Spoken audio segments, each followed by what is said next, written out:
आज हम बनाएंगे होटल जैसे क्रिस्पी स्प्रिंग रोल। इस स्प्रिंग रोल को आप बहुत आसानी से घर पर बना सकते हो और ये खाने में उतने ही टेस्टी लगते हैं।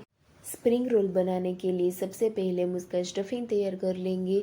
स्टफिंग बनाने के लिए ये हमने 2 बड़े चम्मच जितना ऑयल लिया है, वो हम इसमें डाल देंगे। ऑयल के गर्म होने के बाद 2 चम्मच जितना बारीक कटा हुआ लहसुन, 1 चम्मच जितना कद्दूकस किया हुआ अदरक और 1 बारीक कटी हुई तीखी वाली हरी मिर्च डाल देंगे। अब हम इन सबको अच्छे से भून लेंगे। हमें इसे हाई फ्लेम पर ही भूनना है। करीब 1 मिनट तक हमने इसको भून लिया है। अब 1 मिनट के बाद हम इसमें आधे कप जितना स्लाइस किया हुआ प्याज यानी 1 मीडियम साइज़ के प्याज को हमने इस तरह से लंबे स्लाइस में कट कर लिया है। अब हम इसे अच्छे से मिक्स कर लेंगे और इसे थोड़ा भून लेंगे। ये प्याज को हमने आधे मिनट तक हाई फ्लेम पर भून लिया है। अब हम इसमें आधा कप जितना मोटा कद्दूकस किया हुआ गाजर और 1 कप जितनी पत्ता गोभी और आधे कप जितनी शिमला मिर्च डाल देंगे। अब इसे अच्छे से मिक्स कर लेंगे और इसे भी हाई फ्लेम पर 2 से 3 मिनट तक भून लेंगे, जिससे ये सब्जियां थोड़ी सॉफ्ट हो जाए और इसमें से पानी भी ना निकले और हमारे स्प्रिंग रोल एकदम क्रिस्पी तैयार हो। ये सभी सब्जियों को हमने इस तरह के पतले लंबे स्लाइस में कट कर लिया है। आप ये सब्जियों को अपनी पसंद के हिसाब से थोड़ा कम या ज़्यादा ले सकते हो।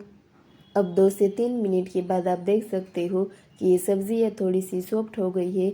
अब हम इसमें कुछ मसाले कर लेंगे।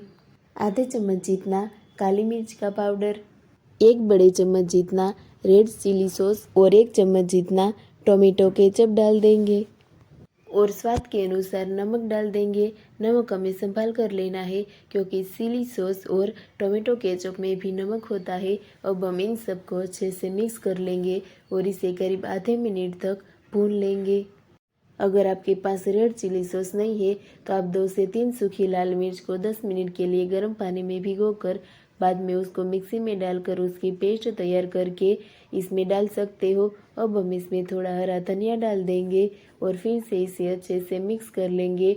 अब भी हमारा स्टफिंग अच्छे से तैयार हो गया है। अब हम गैस की फ्लेम को ऑफ कर देंगे और ये स्टफिंग को थोड़ा ठंडा कर लेंगे। अब हम स्प्रिंग रोल शीट का आटा गूँथ लेंगे। आटा गूँथने के लिए ये हमने 1 कप जितना मैदा लिया है, वो हम इस बाउल में डाल देंगे। मैदा हमें छान कर ही लेना है। आप इसमें आधा मैदा और आधा गेहूं का आटा भी ले सकते हो या फिर सिर्फ गेहूं के आटे से भी आप ये शीट तैयार कर सकते हो। अब हम इसमें 2 चम्मच जितना ऑयल डाल देंगे और स्वाद के अनुसार नमक डाल देंगे। अब इसे अच्छे से मिक्स कर लेंगे और मिक्स करने के बाद हम इसमें थोड़ा थोड़ा करके पानी ऐड करते जाएंगे और इसका आटा गूँथ लेंगे। ये आटा हमें रोटी से थोड़ा सख्त यानी पराठे जैसा आटा हमें गूँथना है। अब ये आटा अच्छे से गूँथ कर तैयार हो गया है। अब हम इसमें 1 चम्मच जितना ऑयल डाल देंगे और फिर से इसे अच्छे से मसल लेंगे और मसलने के बाद हम इसे 10 मिनट के लिए रेस्ट करने के लिए रख देंगे। अब 10 मिनट के बाद हम फिर से इसको अच्छे से मसल कर इसमें से थोड़ा सा पोर्शन लेकर इसकी लोई तैयार कर लेंगे। इस तरह से हम 2 छोटी छोटी लोई तैयार कर लेंगे। इस स्प्रिंग रोल की साइज़ को आप अपनी पसंद के हिसाब से बड़ा या छोटा रख सकते हो। अब हम इसे साइड में रख देंगे और इसमें से एक लोई लेकर अब इसे बेल लेंगे। अभी हम इसे पूरी के साइज़ का बेलेंगे। इतना बेलने के बाद हम इसे साइड में रख देंगे और इसी तरह से दूसरी लोई को भी बेल कर तैयार कर लेंगे। दोनों लोई को हमें एक ही साइज़ का बेलना है। इस तरह से हमने ये दोनों लोई को बेल कर तैयार कर लिया है। अब इन दोनों लोई के ऊपर हम थोड़ा ऑयल लगा देंगे और ऑयल लगाने के बाद हम इन दोनों के ऊपर थोड़ा थोड़ा सूखा आटा छिड़क देंगे। अब हम इसे इसके ऊपर इस तरह से रख देंगे। इस तरह से ऑयल और सूखा आटा डालने से ये शीट के लेयर अच्छे से खुल जाएंगे और अब हम इसे फिर से प्रेस करके बेल लेंगे। हमें इसे थोड़ा पतला ही बेलना है।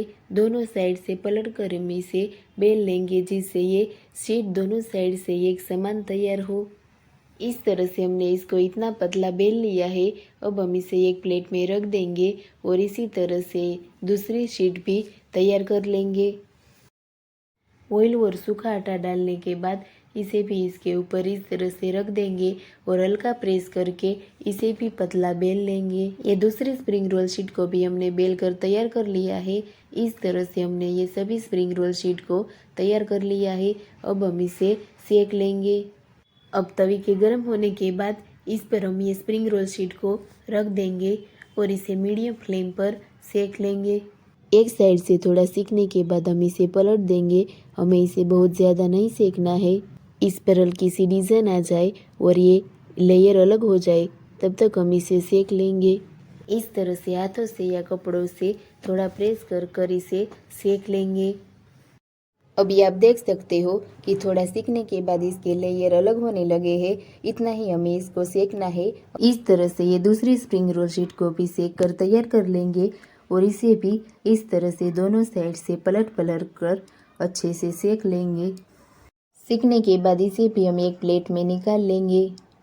इस स्प्रिंग रोल शीट को हमने इस तरह से अलग कर लिया है और इसे एक के ऊपर एक ऐसे रख दिया है और इसे इस तरह के कपड़े में लपेट कर हम इसे रख देंगे जिससे ये नरम ही रहे और स्टफिंग भरते समय ये टूटे नहीं। अब हम स्प्रिंग रोल शीट पर लगाने के लिए एक स्लरी तैयार कर लेंगे। स्लरी बनाने के लिए इस कटोरी में हमने 4 चम्मच जितना मैदा लिया है। अब इसमें 1 चुटकी जितना काली मिर्च का पाउडर और 1 चुटकी जितना नमक डाल देंगे और अब इसमें पानी ऐड करके इसकी थिक स्लरी तैयार कर लेंगे। अब ये स्लरी अच्छे से तैयार हो गई है। अब हम इसे साइड में रख देंगे। अभी हमने एक स्प्रिंग रोल शीट ले ली है। जिस भाग पर ज़्यादा सिका हुआ है उस भाग पर हम स्टफिंग ऐड करेंगे। अब हम इस पर हमने जो स्लरी तैयार की है वो इसकी सभी साइड पर हम इस तरह से अच्छे से लगा देंगे और हाथों की मदद से हम इसे चारों ओर फैला देंगे।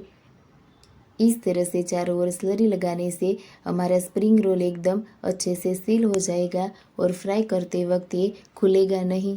अब हमने जो ये स्टफिंग तैयार किया है वो इसकी एक साइड पर हम डाल देंगे। करीब 1 बड़े चम्मच जितना स्टफिंग लिया है। अब हम इसे इस तरह से टाइट रोल करते हुए 2 बार रोल कर लेंगे और इसकी जो साइड है उस पर हम फिर से स्लरी लगा देंगे जिससे ये अच्छे से चिपक जाए। इस तरह से इसकी ये दूसरी साइड पर भी हम स्लरी लगा देंगे और ये जो आगे का भाग है उस पर भी हम स्लरी अच्छे से लगा देंगे जिससे ये रोल इस पर अच्छे से चिपक जाए।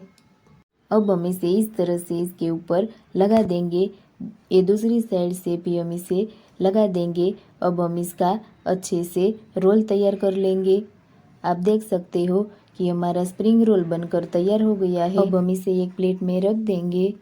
इसी तरह से दूसरा स्प्रिंग रोल भी तैयार कर लेंगे। इसकी सभी साइड पर हम स्लरी लगा देंगे। इस पर भी स्टफिंग डालकर इसे 2 बार रोल कर लेंगे और रोल करने के बाद ये इसकी जो दोनों साइड है उस पर हम स्लरी लगा देंगे और ये आगे की साइड है वहाँ पर भी हम स्लरी लगाकर इसे अच्छे से सील कर लेंगे और अब ये दोनों साइड को हम इस तरह से बंद कर देंगे। इस तरह से हमने ये दूसरा स्प्रिंग रोल भी तैयार कर लिया है।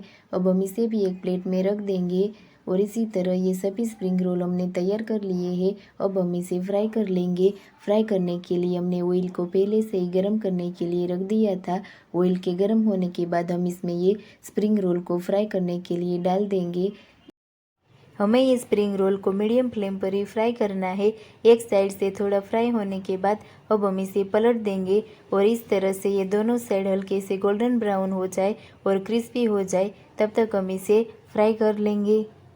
करीब 2 मिनट में ही ये स्प्रिंग रोल दोनों साइड से अच्छे से फ्राई हो गए हैं। अब हम इसे निकाल लेंगे और आप देख सकते हो कि ये स्प्रिंग रोल कितने अच्छे बने हैं।